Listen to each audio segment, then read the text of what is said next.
state has reviewed the numbers, and it's very clear that the only way to do that is for tens of thousands of acres of open land or farmland to be converted into solar fields.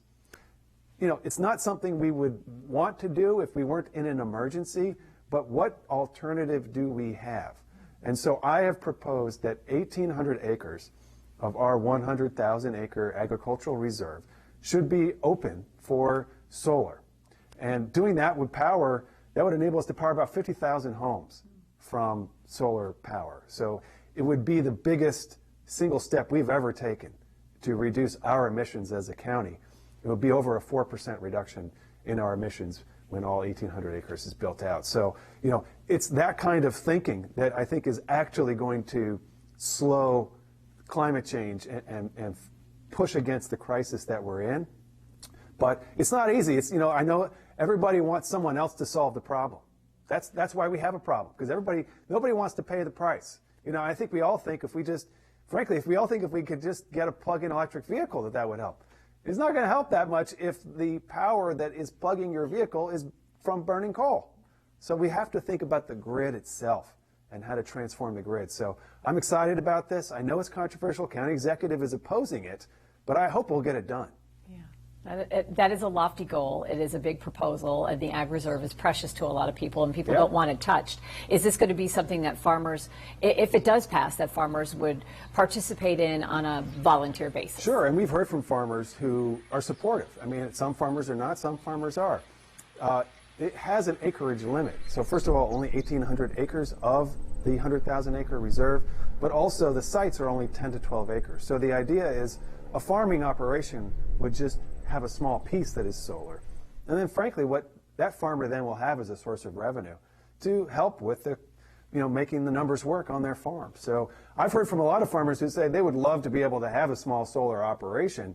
It would make it more feasible for them to grow the kind of food, for example, that we eat at our table, you know, the vegetables and the fruit, because that stuff is not profitable enough now for them to grow. So I think it will ultimately integrate nicely with the ag reserve.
live.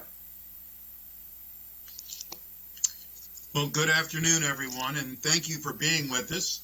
I'm Sidney Katz, the president of the Montgomery County Council and the council member for the 3rd District. We are delighted that you are joining us on Microsoft Teams for our 10th business briefing. The purpose of these briefings are to help local businesses, nonprofits, and arts organizations navigate through our new economic reality. I'm delighted to be joined today by Maryland State Commerce Secretary Kelly M. Shultz, and she's not on video at this point. We're having a few technical difficulties. Welcome to our world. But Secretary Shultz brings a wealth of knowledge to the Maryland Department of Commerce from her years of experience working in the government, in the private sector, and as a small business owner. She previously served as the Secretary of the Maryland Department of Labor, Licensing, and Regulation, and is also a former member of the Maryland House of Delegates. Secretary Shultz will discuss Maryland's Road to Recovery plan and the state's business response to the COVID-19 pandemic. She will also discuss proactive steps the state is taking to minimize the impacts of COVID-19 across the state. She will then take questions from our team's audience. Please send your questions to the chat box on the right of your screen. As we start, I would like to once again thank Susan Kennedy, who has done a marvelous job and continues to do a marvelous job of moderating all of our briefings. Susan, thank you again, and please let us begin. Thank you very much, Sydney. Happy to be here. This is our 10th business briefing. We've been doing these, obviously, for 10 weeks, trying to let folks know what's going on in the community when it comes to our recovery plan and how we're assisting our businesses and how they're doing through this COVID-19 crisis. And we're honored to have Secretary Shultz with us today. Sorry that we're having some technical difficulties, but she's going to answer the questions that we have, and we are prepared to take questions from our audiences as well. So Secretary Shultz, first of all, thank you so much for being here today. Tell us a little bit about where we are in this recovery plan here in Maryland. We are in phase 2. How is this rolling out? Well, thank you. And again, I apologize. Sometimes the universe is on my side and sometimes the universe is not on my side when it comes to this new technology, but today must be one of those days. But it's Friday, so we're just going to hope that the weekend gets here soon.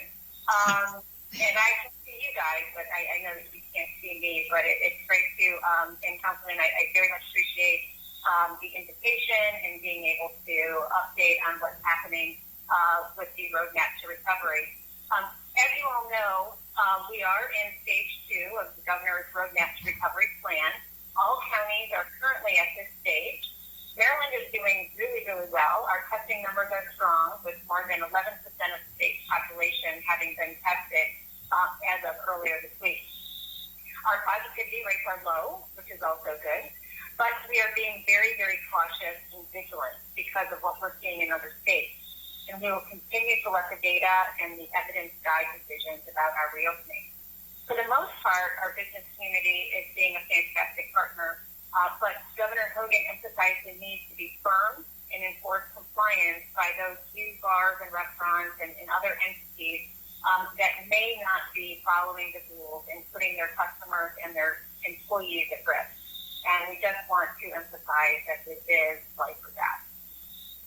I also want to just update you briefly, and I'm happy to take as many questions at the end as possible, on where we are right now with Commerce's, our business assistance. Very early on, Governor Hogan moved to assist businesses affected by COVID-19 and established Commerce's $50 million small business grant fund and a $75 million small business loan fund. We offered grants of up to $10,000 and loans of up to $50,000. And these were for some of our smallest of businesses, between 2 and 50 employees. To date, exciting news. We've approved all of our grant applications for this first round of funding, totaling right about the $50 million that the governor has put forth. Checks have been issued to to over 4,500 of these businesses, accounting for roughly $48 million of the $50 million of funds. And we continue to get some of those last stragglers out on a daily basis. So we're very excited about this. We're also wrapping up our loan process as well, with over 1,600 loan applications that have been approved, totaling almost the full amount of the $75 million that was put into the fund. We've executed with the loans because we've been able to develop the system as we went along and make some processes less difficult and more efficient. So we have about 1,200 of these applications that have already been sent, and checks have been sent out to about 1,000 of the businesses, which is about $44 million, well over half of the funds for the loans that gone out. So we're excited about that progress. Also, just wanted to remind everybody that last month, Governor Hogan announced a new round of funding to put funds from the CARES Act towards helping small businesses in Maryland. So again, the Department of Commerce was given $50 million to use again to continue to process those grants that were not eligible or we did not have enough funding for from the first round of funds. So we are continuing to process those grants as they came in a first come, first served basis. So $45 million will go to that existing grant fund where no new applications will be filed.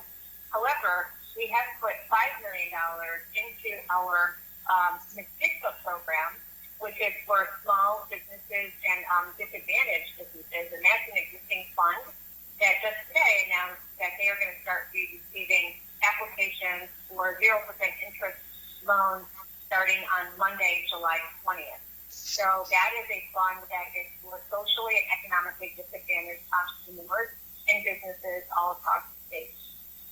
So right now, we're just focusing on minimizing the spread, because the very worst thing that can happen is what has happened in other states, which is the reclosing of some businesses. We do not want that to happen. And one of the most important things, as we all know, is wearing masks. We want to make sure that all of our businesses and citizens remember, especially as we look at the growing number of infections in other states, that the executive order mandating face coverings is still in effect. You must wear a mask in a retail establishment or on public transportation, employees at restaurants, and when you're in a restaurant and you're not eating or consuming food. So I just want to let everybody know that we're taking this very, very seriously. So seriously that the Department of Commerce is working with our tourism partners and our private sector associations and membership organizations to do a series of PSA, public service announcements. And we are gathering those influential leaders in all industries right now in order to be able to start giving these radio ads so that they can start up next week, encouraging mask wearing, hand washing, and obviously all of those safety guidelines that we've been talking about for several months now. The message that we're portraying in our public service announcements is only used to keep Maryland open for business. Our Back to Business website is a great wealth of knowledge for any business or anyone in the general public that gives you information on how to keep our businesses open and what that reopening platform means and what those best practices and those guidelines are for healthy workplaces and places that are open to the general public. And it's updated routinely, almost on a daily basis. And that address is open.maryland.gov/back-to-business. And it's one of our most important resources that we have. There's industry-specific guidance and just general guidance for the population that wants to hear about that. And I'm happy to walk anybody through that, those different topics that we talked about here. And of course, Councilman, to take any questions that you or your constituents may have. Well, thank you very, very much, Madam Secretary, for first off being here with us and being so flexible whenever you have a technical difficulty. Obviously, you show your great flexibility by just working through it. I mean, this Not that you want it to happen, but when it does happen, we need to figure out what's going on. And let me start out by saying that we sincerely appreciate Governor Hogan and your being a partner with us in Montgomery County. I know that you're slightly busy every now and then too, and this is, though we might not be the largest state geographically, we certainly are a very diverse state in many, many ways. I've always heard that Maryland is America in miniature because we go from mountains to an ocean and everything in between, and that's exactly what you have to be dealing with. And I know your background as a small business owner certainly is of a great assistance to you in life, but and even more importantly, is in your job today. That's my background as well. I actually owned a small business that was started by my grandparents many, many years ago. But I did want to ask, I know that in Maryland, because we are so diverse, that we've had areas that did not have as much concern, they all had concern, did not have as many cases with COVID-19 as Montgomery County and Prince George's County, and now that's shifting to the Baltimore areas, Baltimore City and Baltimore County. But because it is so diverse, because you don't have the same problem, same situation in Garrett County and our friends from Allegheny County as you do here. How do you handle that? How is business being looked at in different ways because of the differences of the geographic areas? Yeah, well, so I'll say that when the governor first began his executive orders, when we began our roadmap to recovery, which was a very good roadmap to recovery from the very beginning, and worked with some wonderful individuals to put that together. He was very clear that as we started to reopen, he and his recovery task force team, they recognized that the different parts of the state were going to have different reopening strategies. So he was very clear that those elected officials, that leadership team in the individual counties in Baltimore City would be able to determine how they felt and their comfort level of going into their reopening phases. And I think with that, we have seen some staggering different types of reopening phases that, like Montgomery County and Prince George's County and even my home county, Frederick County. Everybody kind of developed their own plan looking at those healthcare numbers to be able to make sure that they felt safe with their local health departments. And so I think that was a great strategy. Now everybody is fully into stage 2, and the entire state of Maryland is where we are with businesses and reopening. But the governor has stated a few times that those industries that are reopened right now, it makes up well over 95% of the industries that are out there. Wow. Those are good numbers. Those are really good numbers. I know, and our unemployment numbers are lower than the rest of the country, if I'm not correct. We're at a 10%, and the United States is at about 14%, which is good for Maryland right now. A lot of folks have been able to get back to work. We do have a question for you, Madam Secretary, from Gigi Godwin. Absolutely. I just want to say that the newest labor unemployment numbers just came in, and Maryland is now at 8% unemployment. So very good. We still are much lower than the rest of the country, and we have the lowest unemployment rate in our entire region, lower than Washington, D.C., and Virginia, and obviously Pennsylvania. So we're doing pretty well. Yeah, we are blessed. Gigi Godwin, who is the president and CEO of the Montgomery County Chamber of Commerce, has a question. She says, "Thank you, Madam Secretary, for all your support and excellent communications in support of our business community. Today, the Washington Post featured a story about Maryland's unemployment insurance work-sharing program. Can you tell us more?" Yeah, well, that's a great program that's run through the Department of Labor, as you know, and that's not a program that has been in the past used very frequently, but I think during the pandemic and the high levels of unemployment, it has been a great resource for businesses to be able to use. And basically what it is, very generally, but I will direct people to the Department of Labor's website, Very generally, it is a program where if a business has employees, but they do not have enough business to bring those employees back full time, they can bring the employee back at part time, and then they can apply for unemployment insurance for those other days where they're not working at the place of business, and that's the work share program. That sounds like a great plan. That sounds like a great program. I have a question about the role these businesses, you touched on this a little bit about, making sure these businesses are safe when they reopen. And we have had some incidents in Montgomery County where we've had to go in and close a couple of businesses that aren't complying with the restrictions and regulations that are out there. Can you talk a little bit about the role of these businesses that are opening in preventing another surge of COVID and why that's so critical?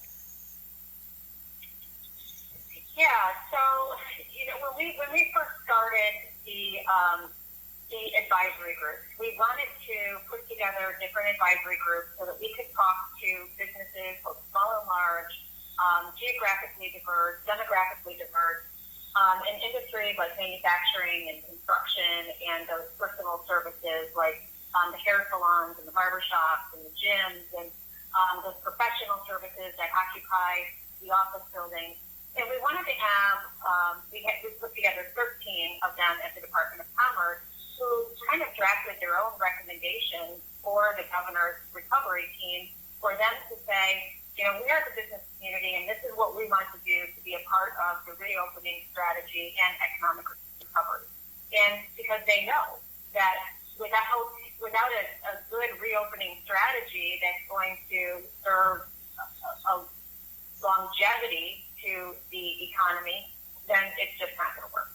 So the business community helps you come up with the recommendations and the best guidance, looking at CDC guidelines, Department of Health guidelines, and so the very basic understanding of how to do business in a world where we have to have social distancing, they got really creative. If they are not creative, and this is, I think, the governor's message from earlier this week, if we don't continue to be creative and continue to look at ways that we can make these places of employment safe, then we're not going to be successful in our economic recovery. And I think we've done that really, really well so far. It's just that at this point in time in July, sometimes people will get a false sense of comfort from the lower numbers. Just a lot of people are outside more and enjoying the fresh air and the sunshine. But their role in this is critical, which is why we reached out again to that business community, asking them to be a part of our public service announcements, because government entities can say things all they want, as you all know, about how to do things and how to stay safe, but people also need to hear it from their colleagues and their peers and those individuals in the community that they trust and know as well. Absolutely, Madam Secretary.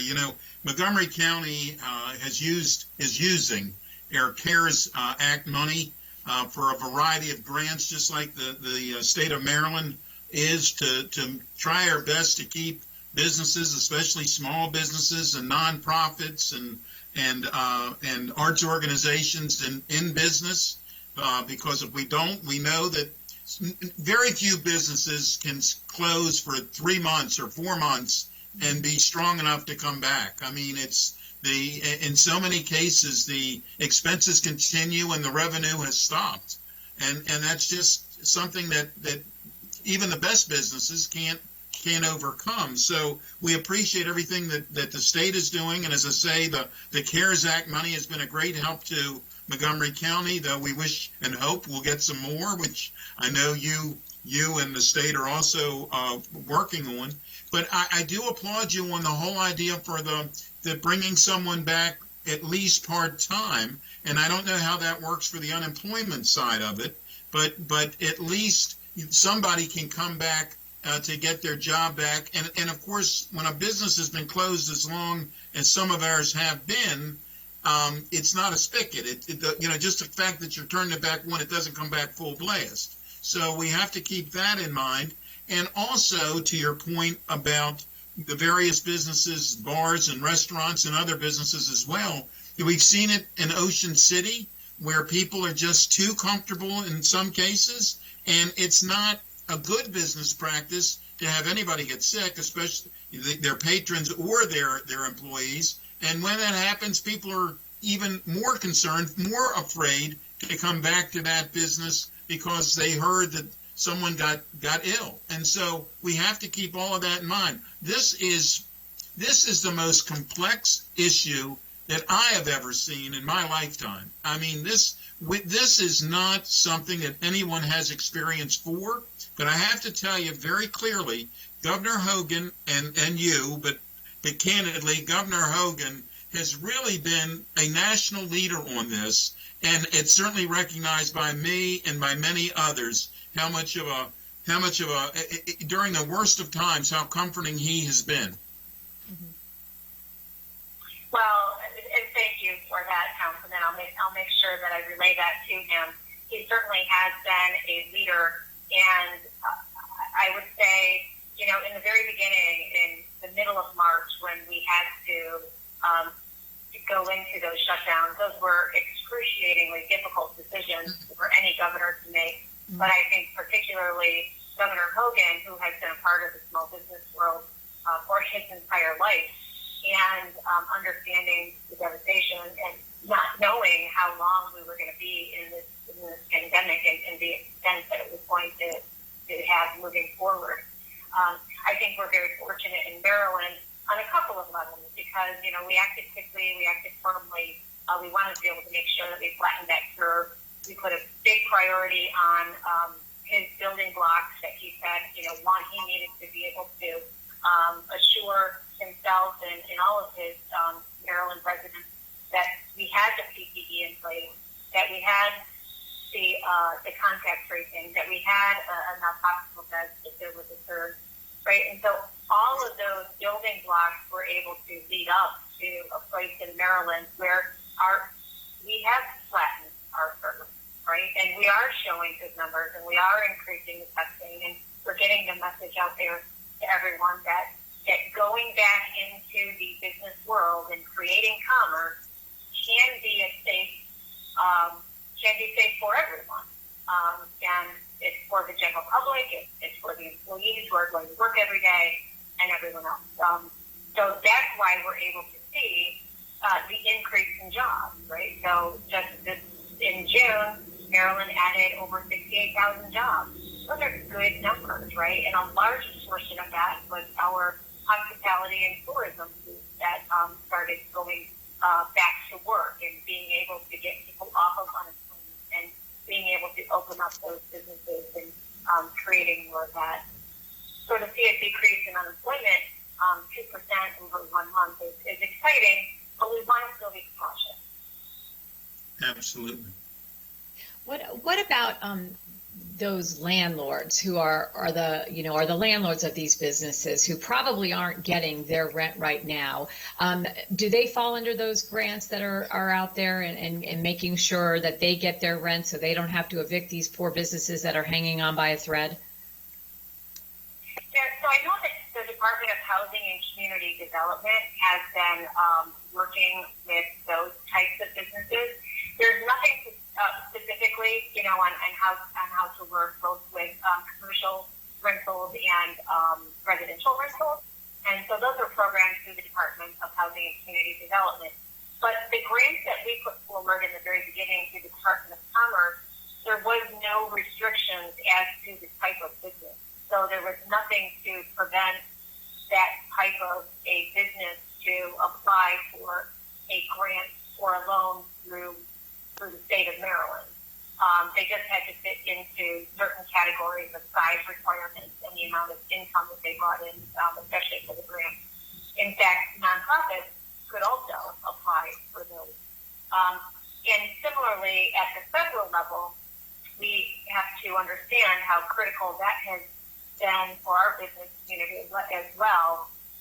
So I think we had estimated that among all of the federal programs and the state programs programs that have provided some type of business relief, there's almost 150,000 business transactions for businesses that have received some type of relief. That's fantastic. That's fantastic. But there is a little bit of a silver lining in all of this. We have seen some businesses who have done amazing work in pivoting and finding new ways to generate revenue. And we also have some biotech companies right here in Montgomery County who are leading the way to find a vaccine. And so that's an awful lot to be proud of here in Maryland as far as our folks who are out there doing great things. Absolutely. And great point. So, I mean, talk about Novavax, right? I mean, that's just... Absolutely. That's a local here. World. Yeah. For the entire world. And so there's another great pivot story. And so we had put in an additional $5 million Jack and Mark worth of manufacturing innovation grant funds. And we reached out to the manufacturing community, and they applied to be able to, like you said, quickly pivot into a different way of manufacturing from what they might normally do in order to be able to produce products that were on our critical needs list that was developed by our emergency management agency, Department of Health, and others, to be able to say, this is what we need in order to get to the highest level of PPE. Mm-hmm. So we gave out over $3 million of funds already to these manufacturing companies who have switched up what they were originally doing, and now they're producing PPE in some way, shape, or form. And that has been so exciting. I don't know if you saw on the Today Show, there's a great company, Maryland company, that has started to produce face shields, and they are the first company in the country to open up a retail shop at the mall in Columbia, so that they can do face shields in every variety, and they were one of the very first recipients of our manufacturing grant back in April. So there's good stories that are happening in Maryland, and it's exciting to see that. There really are. We have a lot to be proud of. Well, we are about out of time already, Mr. President. So I don't know if you have a last question or some closing remarks you'd like to add. Well, I probably have many last questions, but we only have 30 seconds left, Madam Secretary. So again, thank you very, very much for being with us. You know, I was going to say, it's always good seeing you. In this case, we didn't actually get to see you, but it's always good hearing from you. And we appreciate everything that you're doing. Please remember that Montgomery County is your partner, and we continue to want to work together so that we can have a stronger Maryland. And with a stronger Maryland, we'll have a stronger Montgomery County. So please, thank you for being with us, and be safe and be well. You as well. Thanks to all. Thank you.